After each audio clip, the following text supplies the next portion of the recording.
तो इसको हम क्या करें कि दिस इज इक्वल टू के 1/4πε0 है जो, और ये कितना हो जाएगा Q into D Q divided by X square, right. Q into D Q divided by X square, और डी क्यू का वैल्यू कितना रखेंगे हम, ये देखिए Q by L into D x, D Q पे जगह रख दिए, ये डी क्यू है, यहां पर हम रख दिए Q by L I into D X, right. अब हमारा टोटल फोर्स क्या होगा, total force will be equal to F will be equal to integration of D X which is equal to, ये कितना हो जाएगा, देखिए this is K Q by L, K Q by L, K Q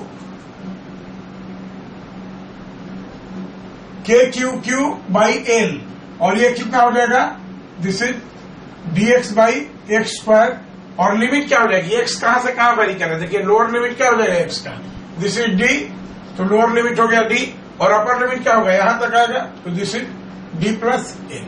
अब देखिए D X by X square का integration आपको करना है, एक्स तो इसको लिख सकते हैं D X by X square x minus two D x, इसका इंटीग्रेशन, और ये कितना हो जाएगा x minus two plus one divided by minus two plus one क्या हो जाएगा -1, तो दिस इज -1 बाई एक्स, देखिए -1 हो जाएगा तो 1 बाई एक्स हो जाएगा। अब इस चीज को याद रखिए एकदम कि डी एक्स बाई एक्स का इंटीग्रेशन क्या होता है, this is -1 by x, right. तो इसको सीधे हम लिख सकते हैं कि दिस इज के को अब लिख देते हैं 1/4πε0। अब ये क्या हो जाएगा capital Q small Q by L, और इसको क्या लिखेंगे हम सीधे, देखिए -1 बाई एक्स, लिमिट हो गया डी, और ये हो जाएगा डी प्लस एल, राइट। अब इसको हम अलग सोल्व कर देते हैं, देखिए पहले अपर लिमिट -1 बाई एक्स है, तो पहले अपर लिमिट, तो ये क्या हो जाएगा, इसको हम अलग से सोल्व कर रहे हैं, तो ये हो जाएगा -1 बाई डी प्लस एल, अब माइनस डी, तो ये क्या हो जाएगा प्लस, तो दिस इज 1 बाई डी, और जब इसको सिंप्लीफाई करेंगे तो ये कितना हो जाएगा D into D plus L, LCM हो गया इसका, और इधर क्या हो जाएगा this is D plus L minus D, D cut गया, तो इसका वैल्यू कितना आ गया L upon D into D plus L, तो इसका वैल्यू लिख दिया हम, इसका वैल्यू आ गया L upon D into D plus L, तो ये एल से एल भी कैंसिल हो गया, राइट। तो फाइनल एक्सप्रेशन क्या आ गया फोर्स का, फाइनल एक्सप्रेशन आ गया कि this force is equal to 1/4πε0, right. ये कितना हो जाएगा capital Q small Q divided by D into D plus L. Now this is expression for force. अब ये सवाल है कि ये जो एक्सप्रेशन आप निकाले हैं ये सही है कि गलत है, इसको कैसे जज करेंगे, वेदर दिस इज करेक्ट और रॉन्ग। तो इसके लिए हम क्या करेंगे कि हम जानते हैं कि पॉइंट चार्जेस के लिए तो ठीक है, तो अगर ये मान लीजिए कि पूरा रॉड पॉइंट चार्ज की तरह होता तो इस पर चार्ज क्यू होता, तो पुट चेक, अभी देखिए इसको चेक करें कि ये सही है कि गलत है फॉर्मूला।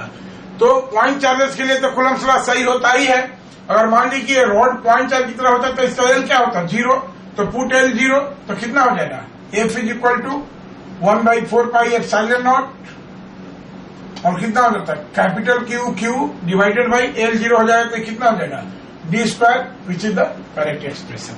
तो ये है हमारा कि Coulomb's law is only applicable for point charges and not for extended body, इस चीज को आप ध्यान में रखेंगे, राइट।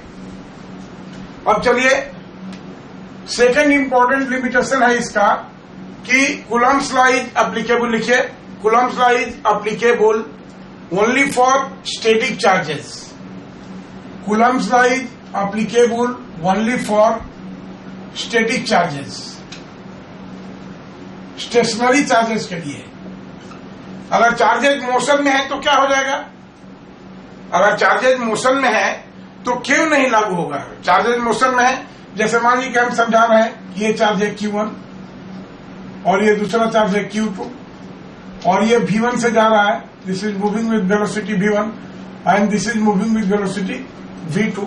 तो अब प्रॉब्लम है कि क्या ऐसे में कूलम्ब्स लॉ नहीं लागू होगा अगर दोनों चार्जेस मोशन में है, तो क्या ऐसे में कूलम चार्जेस कूलम्स लॉ लागू होगा कि नहीं?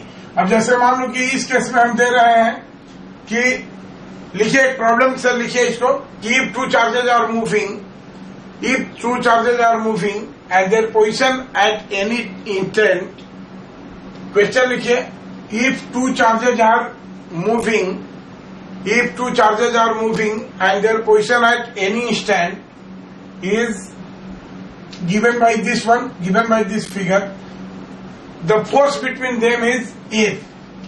F is equal to 1 by 4 pi epsilon naught Q1 Q2 by R square. आपको बताना है कि ये ट्रू स्टेटमेंट है कि फॉल्स स्टेटमेंट है। V1 V2 वेलोसिटी से मूव रहे हैं और किसी इंस्टेंट ऑफ टाइम में इन पर लगने वाला फोर्स आपको बताना है, एक इंस्टेंटेनियस फोर्स बताना है किसी इंस्टेंट में जब उनके बीच की डिस्टेंस आर है। तो ये होगा कि नहीं, क्योंकि हम जानते हैं कि कभी भी कूलम्स लॉ लागू होगा तो अगर ये दो charges Q1 Q2 are distance पर है तो इनके बीच लगने वाला फोर्स कितना हो जाएगा? This is Q1 Q2 by R square, यही होगा। अब देखिए ये स्टेटमेंट फॉल्स है, ये ट्रू नहीं है and this is a false statement. क्यों होता है ऐसा? अब देखिए हम बता रहे हैं, जैसे आप जानते हैं कि चार्जेज इन मोशन क्या कंस्टिट्यूट करते हैं? चार्जेज इन मोशन कंस्टिट्यूट करते हैं इलेक्ट्रिक करंट। तो जब ये चार्जेज इन मोशन होंगे तो यहाँ पर एक इलेक्ट्रिक करंट हो जाएगी और सपोज वो I1 है और ये दूसरी भी इधर भी मान ली कि वो I2 है, ये दोनों चार्ज जब मोशन में होंगे तो they will constitute electric current. और दो पैरेलल करंट में भी फोर्स लगता है, आप पढ़ चुके हैं, क्लास 10 में आप पढ़े हो कि force between two parallel current, जहां से हम लोग कूलम को डिफाइन करते हैं, राइट, जहां से हम एम्पियर को डिफाइन करते हैं, एसआई यूनिट ऑफ एम्पियर में ही आता है डिफिनेशन कि अगर दो पैरेलल करंट कैरिंग करंट है, इसमें I1 है और इसमें I2 है और इनके बीच की डिस्टेंस R है, तो क्या होता है? Force per unit length of current क्या होता है? This is mu naught by 4 पाई, ये हो जाता है 2I1 I2 बाई R। ये फॉर्मूला होता है फोर्स पर यूनिट लेंथ का, राइट।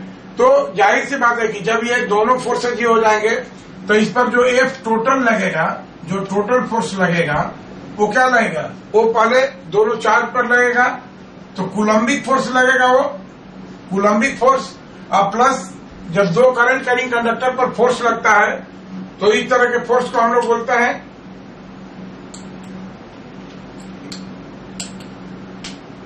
इस तरह के फोर्स को हम लोग बोलते हैं लॉरेंस फोर्स और मैग्नेटिक फोर्स, राइट। इसको बोलते हैं मैग्नेटिक फोर्स या लॉरेंस फोर्स, राइट। तो अब जो टोटल इन चार्जेस पर जो टोटल फोर्स होगा वो क्या होगा? It is vector sum of Coulombic force plus magnetic force. और आप केवल कूलम्बिक फोर्स निकालेंगे तो ये गलत हो जाएगा। कूलम्बिक फोर्स तो इतना आएगा but this is not the total force, इसलिए कूलम्स लॉ मूविंग चार्जेस पर नहीं अप्लाई होगा। सेकेंडली, इसमें से कोई भी चार्ज चाहे V1 जीरो हो जाए या V2 जीरो हो जाए, इन दोनों में से अगर कोई भी वेलोसिटी जीरो हो जाए तो क्या होगा? एक रेस्ट में हो जाएगा और इस चार्ज मोशन में रहेगा, तो इस पर लगने वाला फोर्स हमेशा जीरो हो जाएगा। तो if either of the charges will be on rest, Coulomb's law apply होगा। लेकिन अगर दोनों चार्जेस मोशन में है तो ये नहीं लागू होगा। तो Coulomb's law is only applicable for point charges, right. और लास्ट में एक ये लिख लीजिए, ऑनसॉस थ्योरम, EARNSHAWS थ्योरम, ऑनसॉस थ्योरम लिखिए। The equilibrium of charge particle, the equilibrium of charge particle under the action of Coulombian force, the equilibrium of charge particle under the action of Coulombian forces alone, the equilibrium of charge particle under the action of Coulombian forces alone can never be stable, can never be stable.